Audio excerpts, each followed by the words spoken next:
Hello, I'm Tom Wellock, historian for the Nuclear Regulatory Commission. It's been 40 years since the NRC began operations on January 19, 1975. Its predecessor, the Atomic Energy Commission, left a mixed legacy.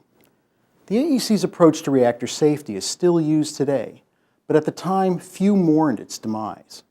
The nuclear industry complained the AEC was an overzealous regulator, while anti-nuclear activists argued it cared more about promoting nuclear power plants than ensuring their safety.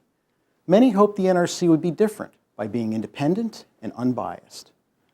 President Ford's selection of the first 5 commissioners reflected this desire for a fresh start.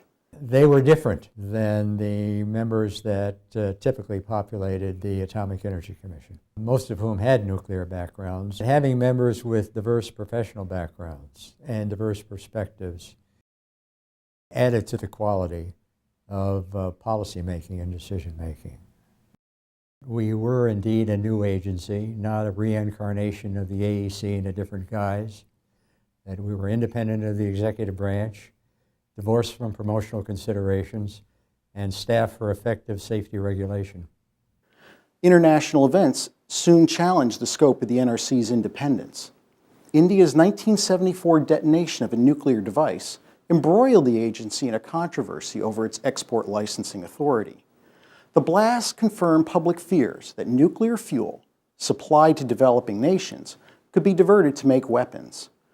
When a U.S. manufacturer applied for an export license to refuel India's Tarapur nuclear plants, many called on the NRC to deny the license unless India accepted new safeguard controls and a non-proliferation treaty. The NRC's decision wasn't simple. The White House warned the NRC was intruding on presidential power. The basic issue was a national security issue, which is the provenance of the president and the executive branch. And of course, relations with a foreign government were also the province of the president and the executive branch. But the key document, the document which governed the licensing transaction and which contained the recapture provisions, was the possession of the NRC, an agency wholly independent of the executive branch. If the NRC rejected the license, it could negate U.S. treaty commitments to supply Tarapur's fuel. Freed of the treaty's controls, India might consider reprocessing the reactor's spent fuel into weapons. To solve this jurisdictional conflict, Congress authorized the President to reject NRC export decisions when they threaten nonproliferation objectives or the common defense and security of the nation. President Carter used the law to reverse a Commission decision to deny Tarapur's license. Preserving relations with India was critical as the Cold War grew worse. In the end, the NRC retained its export licensing function, but also recognized executive authority. Domestically, operating experience at U.S. reactors raised new safety issues. In March 1975, workers inadvertently started a fire at the Browns Ferry nuclear power plant in Alabama. Over 7 hours, the fire destroyed nearly 2,000 electrical cables, many connected to reactor safety equipment. The fire indicated the NRC needed to supplement the AEC's focus on hardware failures with greater attention to human factors. The NRC instituted new fire safety regulations, training requirements, and a fire safety research program. Congress made the NRC an independent agency, but how independent was its staff? In January 1976, Robert Pollard resigned from the NRC, as he claimed, because the agency did not heed his concerns about reactor safety. He quickly aired his concerns in an interview with Mike Wallace of 60 Minutes. Pollard's statements echoed earlier reports of employee intimidation at the AEC, and congressional investigations into the treatment of whistleblowers spurred NRC policies to encourage airing different professional opinions without fear of retaliation. Safety research deepened the impression that the NRC inherited the AEC's pro-nuclear bias. In 1975, the NRC issued the Reactor Safety Study, which sought to quantify the risk of a significant reactor accident. The AEC had launched the study with safety and promotional goals. It advanced reactor safety by using probabilistic risk assessment methods, known as PRA. But the report's controversial executive summary used the study's results to implicitly promote nuclear power. The reactor safety study's methodology received wide praise, but critics argued it was a pro-nuclear document that lacked peer review and was based on scanty data and questionable calculations. An independent review panel agreed with some of these criticisms and concluded the executive summary was flawed.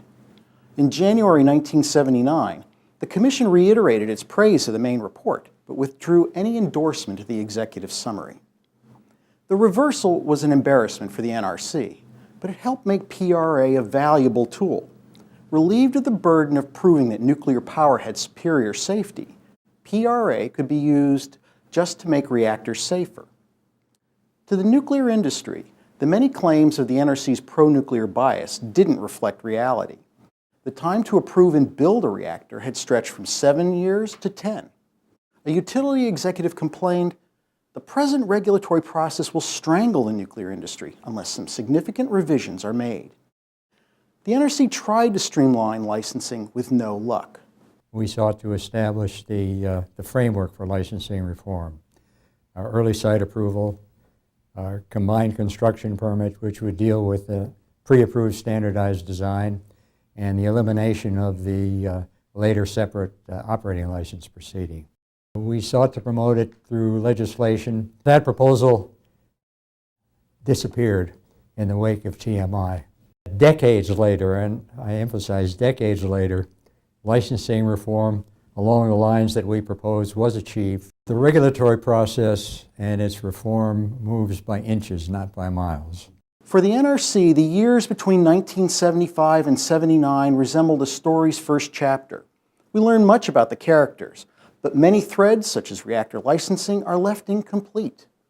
There was progress on reactor safety, but Brown's Ferry foreshadowed a more serious accident to come. The NRC's character development was fleshed out in these early years. It learned that it took more than legislation to be independent. It meant hiring a diverse staff, cultivating dissent, and heeding critics. It meant conducting objective safety research and understanding its limits within the Constitution's separation of powers. Establishing its independence was an important step when, in the next chapter, the NRC confronted its greatest crisis, the 1979 accident at 3 Mile Island.